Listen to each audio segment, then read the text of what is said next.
Everybody, मैं मुकुंद आप सबका स्वागत करता हूं हमारे PSRM स्टडी चैनल में। आज की वीडियो में हम लोग करने वाले हैं द ब्रह्मपुत्र रिवर सिस्टम के बारे में।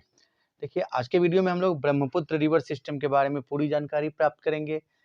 ब्रह्मपुत्र रिवर सिस्टम का ओरिजिन कहाँ है, ये इंडिया में कैसे एंटर करता है, इंडिया में ब्रह्मपुत्र रिवर के कौन कौन से ट्रिब्यूटरीज रिवर है, ओके। और ये इंडिया होते हुए बांग्लादेश में जाती है। बांग्लादेश में इसके ट्रिब्यूटरी रिवर कौन से हैं, गंगा को कहाँ पे ये ज्वाइन करती है, ब्रह्मपुत्र रिवर में कौन कौन से रिवराइन आइलैंड है।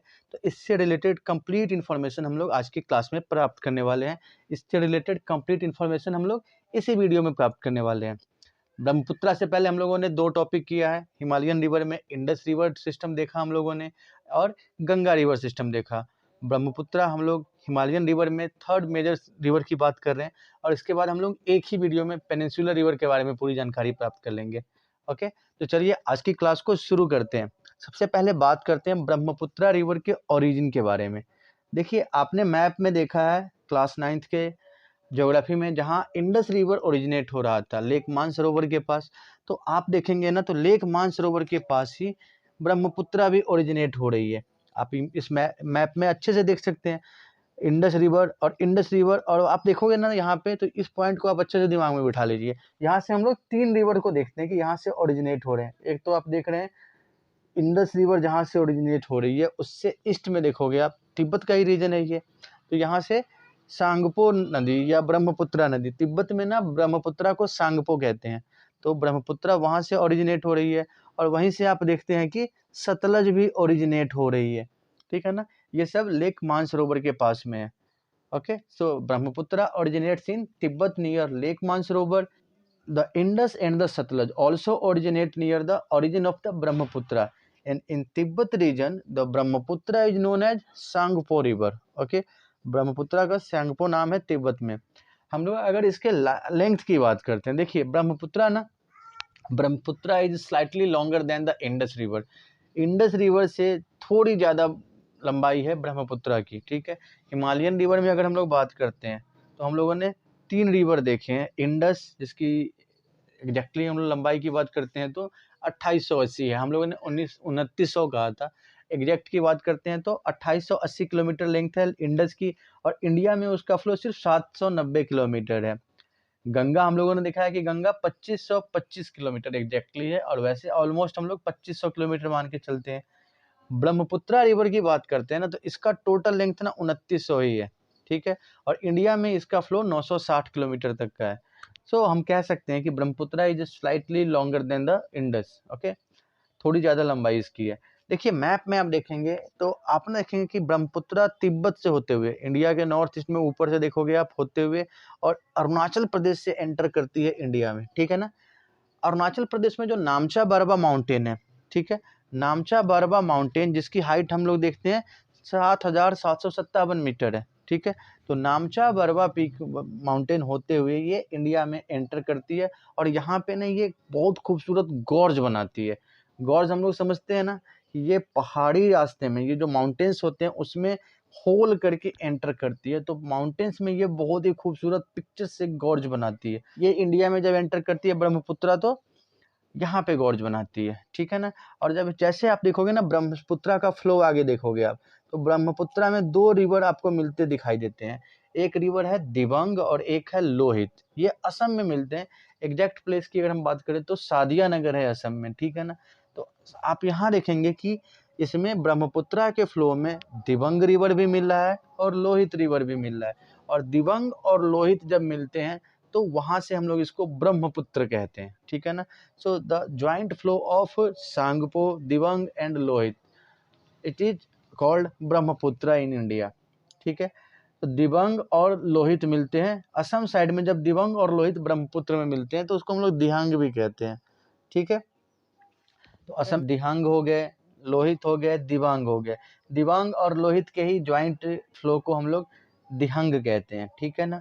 उसके बाद हम लोग क्या देखते हैं, इंडिया में बात करते हैं हम लोग। अगर देखिए आप ना देखोगे इस मैप पे, तो ये ब्रह्मपुत्र ना असम होते हुए बांग्लादेश में एंटर करती है, ठीक है। और बांग्लादेश में ही आप देखते हो तो यहाँ जो गंगा का फ्लो है, इस मैप को आप अच्छे से देखिए, तो गंगा के फ्लो को मर्ज करती है।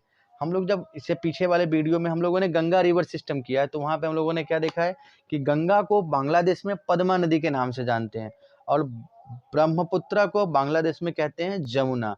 और ये गंगा और ब्रह्मपुत्रा का जो आप ज्वाइंट वेंचर देख रहे हो, जो आगे जाके आप सुंदरबन का डेल्टा देखते हो, तो ये कहलाता है वहाँ पे मेघना। गंगा और ब्रह्मपुत्रा का जो ज्वाइंट फ्लो है उसको उसको बांग्लादेश में कहते हैं मेघना।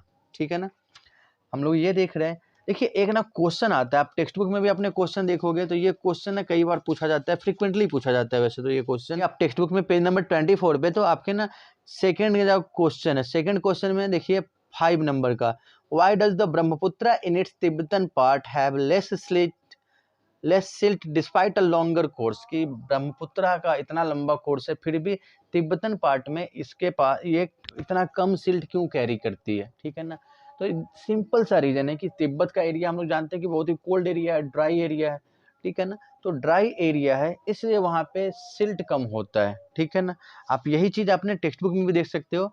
इन Tibetan the river carries a smaller volume of water and less silt as it is a cold and a dry area. Tibet का एरिया बहुत ही ज़्यादा ठंडा है, तो यहाँ पे वाटर भी कम होगा और सिल्ट भी कम होगा जब आगे जाके जब ये प्लेन में आती है। ठीक है ना, तो इसका फ्लो काफ़ी ब्रॉड होता है और अपने साथ ये सेडिमेंट भी बहुत ज़्यादा कैरी करेगी, तो वहाँ पे सिल्ट भी कैरी होगा। जब असम साइड में आएगी तो ज़्यादा सिल्ट इसके वाटर में होगा। ठीक है, ज़्यादा सिल्ट कैरी करेगी ये। तो ये क्वेश्चन आप समझ सकते हैं। In Tibetan area, okay, Brahmaputra has a In Tibetan area, the Brahmaputra carries smaller volume of water and less silt as it is a cold and dry area. जब हम इंडिया में बात करते हैं, जैसे ये असम में एंटर होता है, तो यहाँ पे हम क्या देखते हैं कि ये हाई रेनफॉल वाले रीजन से आता है, बहुत जहाँ पे वैसे जगह से ये पास होती है जहाँ बहुत ज़्यादा बारिश होती है। तो जब बहुत ज़्यादा बारिश होगी तो ये बहुत ज़्यादा वाटर भी कैरी करेगा और ठीक ठाक मात्रा में सिल्ट भी कैरी करेगा। So in India the Brahmaputra passes through a region of high rainfall and carries large volume of water as well as considerable amount of silt, कि इंडिया में ये सिल्ट भी अच्छे अमाउंट में कैरी करती है और वाटर भी। और इंडिया में असम से इसका जो हम फ्लो देखते हैं वो काफ़ी ज़्यादा बारिश वाले जगहों से होता है। ठीक है, ब्रह्मपुत्रा की हम लोग बात करते हैं ना, तो ब्रह्मपुत्रा को हम लोग देखते हैं कि इसका the Brahmaputra has a braided channel in its entire length in Assam. Assam के एरिया में ब्रह्मपुत्रा का हम लोग देखते हैं कि ये काफ़ी ब्रैडेड चैनल में इसका फ्लो है और असम साइड में ये कई महत्वपूर्ण रिवराइन आइलैंड भी बनाती है। रिवराइन आइलैंड हम लोग समझते हैं, हम लोगों ने फिजिकल फीचर्स ऑफ इंडिया में देखा था कि रिवर के बीच में जो आइलैंड होते हैं उसको हम लोग रिवराइन आइलैंड कहते हैं। और वर्ल्ड के सबसे बड़े रिवराइन आइलैंड और सबसे छोटे रिवराइन आइलैंड इंटरेस्टिंगली ब्रह्मपुत्रा में ही है। ठीक है ना, और दोनों असम में है। सो हम लोग अगर सबसे लार्जेस्ट रिवराइन आइलैंड की बात करते हैं तो वो मजुली है और मजुली ब्रह्मपुत्रा में ही है। ठीक है, ये मजुली देख रहे हैं, ये मजुली रिवर दुनिया का सबसे बड़ा रिवराइन आइलैंड है। और ये आप देख रहे हैं उमानंदा है। ठीक है, एक टेम्पल है, उमानंदा टेम्पल है यहाँ पे। तो उमानंदा ना ये दुनिया का सबसे छोटा रिवराइन आइलैंड है। तो यहाँ आप एक जीके के पर्पज से भी इस इंफॉर्मेशन को देख सकते हैं। अब आगे हम लोग देखते हैं कि बांग्लादेश में जाने के बाद गंगा और ब्रह्मपुत्रा आपस में ज्वाइन करते हैं। ब्रह्मपुत्रा का नाम बांग्लादेश में जमुना है, गंगा का नाम पद्मा है। और जब ये पद्मा और जमुना मिलते हैं बांग्लादेश में, यानी गंगा और ब्रह्मपुत्र मिलते हैं बांग्लादेश में, तो बांग्लादेश में इनको बोलते हैं मेघना। ओके, तो ब्रह्मपुत्रा नदी से रिलेटेड सभी इंपॉर्टेंट जानकारी अब आपके पास उपलब्ध है। अब आप इसके बारे में अच्छे से समझ सकते हैं, चाहे ब्रह्मपुत्रा का ओरिजिन हो, ब्रह्मपुत्रा का लेंथ हो, ब्रह्मपुत्रा इंडिया में कहाँ से एंटर करती है, ब्रह्मपुत्रा के ट्रिब्यूटरी रिवर क्या क्या है, और ये बांग्लादेश में किस नाम से जानती है, गंगा के साथ इसके ज्वाइंटली फ्लो को किस नाम से जानते हैं। और ये हम लोगों ने पीछे भी बहुत बार डिस्कस किया है कि गंगा और ब्रह्मपुत्र ना सुंदरबन का डेल्टा फॉर्म करते हैं and the Sundarban delta is the largest delta of the world. Sundarban का डेल्टा गंगा और ब्रह्मपुत्र फॉर्म करते हैं, जो कि दुनिया का सबसे बड़ा डेल्टा है। तो अगर आपको ब्रह्मपुत्र नदी के बारे में दी गई ये जानकारी अच्छी लगी तो आप प्लीज़ हमारे चैनल को लाइक और सब्सक्राइब करेंगे। Thank you.